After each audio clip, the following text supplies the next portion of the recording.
সদ্য গ্রাজুয়েশন শেষ করা ছেলে বাবাকে জিজ্ঞেস করলো, বাবা জীবনের মূল্য কি?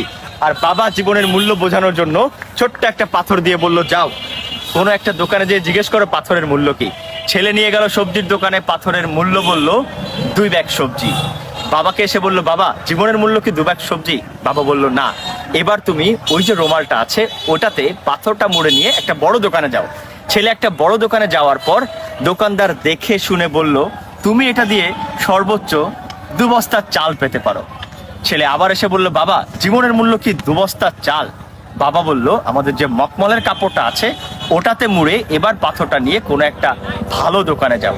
ছেলে বুদ্ধি করে জুয়েলারির দোকানে ঢোকার পর জুয়েলারিওয়ালা খুব ভালো করে নেড়েচেড়ে বলল, এটা তো অমূল্য পাথর, এটার জন্য আপনি আমার পুরো দোকানটাই নিয়ে নিতে পারেন।